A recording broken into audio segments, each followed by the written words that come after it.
Miyamoto Musashi is a legendary swordsman in Japanese history, renowned for having never been defeated. His skills and philosophy in swordsmanship are recognized worldwide. He was the founder of Niten Ichi-ryu, regarded as one of the most powerful swordsmanship styles, and was never defeated. At the same time, he was a meticulous strategist. Musashi was more than just a swordsman. He was an artist, philosopher, and strategist who lived an epic life filled with growth, victory, and lessons. Let's delve into the glorious story of his life. Miyamoto Musashi was born and raised in a rural village in medieval Japan. Although it was a small village, he had many friends, but Musashi did not try to fit in with them.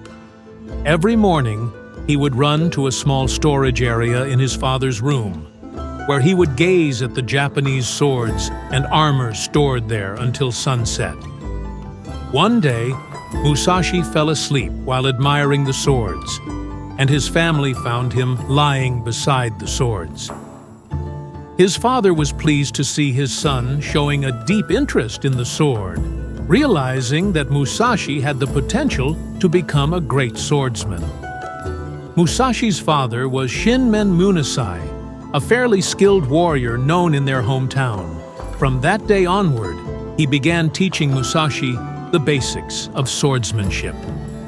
In less than 3 years, Musashi had mastered his father's swordsmanship, but their relationship was far from harmonious.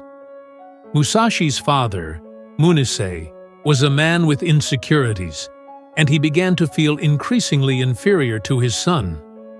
One day, while they were training together, Munasai, tired, dropped his sword, and young Musashi couldn't help but laugh. Enraged Munasai, unable to contain his resentment, threw a dagger at his son. Fortunately, Musashi dodged quickly, avoiding a serious incident, but this event created a significant rift in their relationship. Afterward, Musashi avoided training in front of his father, practicing alone in secret. Ironically, this gave him the time he needed to rely solely on his sword and develop his own combat philosophy. Time passed, and at the age of 13, Musashi faced his first duel against an adult samurai. One day, as Musashi was heading to practice alone, a samurai approached him and seized his sword, rudely saying it was bad luck for a child to carry such a weapon. Musashi calmly asked the samurai to return his sword, but the samurai taunted him, saying, "If you want it back, kill me and take it." Left with only a wooden sword, Musashi accepted the challenge and engaged in a duel with the adult samurai. He exchanged blows with the adult samurai, ultimately defeating and killing him with the wooden sword. News of this event spread quickly, and people began to fear Musashi, especially upon hearing that a 13-year-old had killed an adult samurai with a wooden sword. Even his own family feared him, and ultimately, at the village's request, Musashi decided to leave his hometown.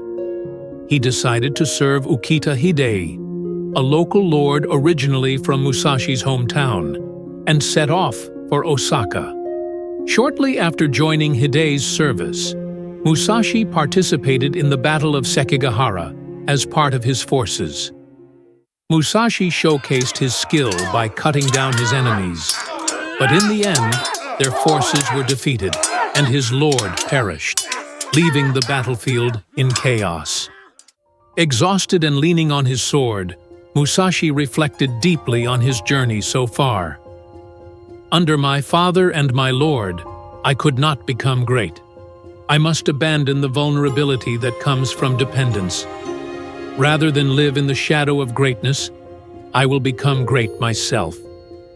With this resolve, he decided to roam the country in search of life and death duels, seeking to test and prove his own strength. Afterward, Musashi wandered across the country, seeking out the strongest warriors he could find. If he heard rumors of a powerful swordsman, he would go to that place, whether it was a rugged mountain or a slum under a bridge, to challenge them in a duel. After he had made a name for himself, he fought against swordsmen who sought to gain fame by defeating him.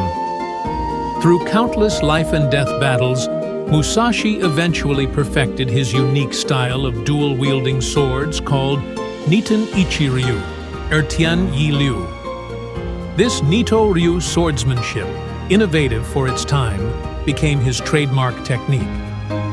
According to records, Musashi engaged in approximately 60 life-and-death duels, each fought fiercely without protective equipment, using real or wooden swords. He was never defeated, a record rare in Japanese history. Among Musashi's many victories, the most famous is his 1612 duel with Sasaki Kojiro, who was regarded as the greatest swordsman of his time. Kojiro was known throughout Japan as an incredibly powerful swordsman, especially for his technique called Tsubamegaeshi, where he would strike down his opponent's sword with force, then quickly reverse his blade to slice upward toward the opponent's neck. As a child, Kojiro reportedly trained the speed of his sword by slicing through low-flying birds with a single stroke, eventually mastering this deadly technique. There are two different stories about this duel between Musashi and Kojiro. The first story says that Musashi sent a message through his disciple before the duel, saying, "There's no need to use a precious sword on you," claiming he was still carving a wooden sword.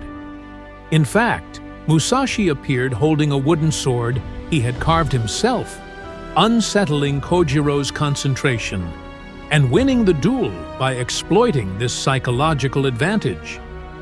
The second story claims that Musashi pretended to be hit by Kojiro's Tsubamegaeshi, deliberately dropping his sword, only to counter with a concealed dagger, defeating Kojiro after he had lost his balance. These stories show that Musashi was not simply a swordsman who relied on brute strength. He was a master of psychological tactics and strategic thinking, securing victory through careful planning.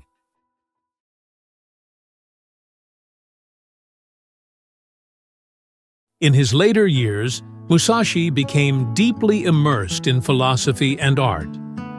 He left behind drawings of birds and warriors characterized by bold strokes, which earned him admiration from fellow swordsmen and artists of his time. In particular, his self-portraits captured his fierce determination and inner peace. Musashi was not only interested in painting, but also had a deep passion for writing. Based on decades of combat experience and philosophical insight, he wrote 5 Correct Teachings. This book, structured around the 5 elements of earth, water, fire, wind, and void, offers a profound understanding of warfare and life. He emphasized in the book that, in strategy, one must know the utility of each weapon, stressing the importance of adapting weapons and tactics to the situation. For example, he noted that spears and naginata are advantageous in open spaces, but in close-range combat, it is more effective to set these aside and use shorter weapons. As the founder of Niten Ichi-ryu, he stressed the importance of flexible weapon use and the adaptability of a warrior's mindset. After completing 5 correct teachings, 2 accounts describe Musashi's later years.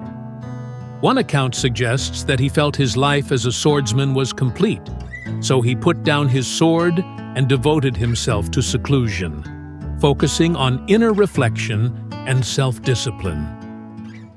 The other account states that even as an old man with white hair, Musashi never put down his sword and continued to duel with challengers until his final day. In either case, he became an icon among the samurai of his time. A philosopher with a sword in hand, Musashi passed away in 1645. Miyamoto Musashi was not merely a warrior relying on brute strength. He was a master of psychology and strategy with a deep understanding of life and humanity. He valued disrupting his opponent's psychological balance over sheer power, showcasing his profound insights into both philosophy and combat. We end his legend with a quote from 5 Correct Teachings. To train for 1,000 days is called Tan, and the practice of 10,000 days is called Ren. Only with such Tan Ren can victory be expected. Strive on. Miyamoto Musashi.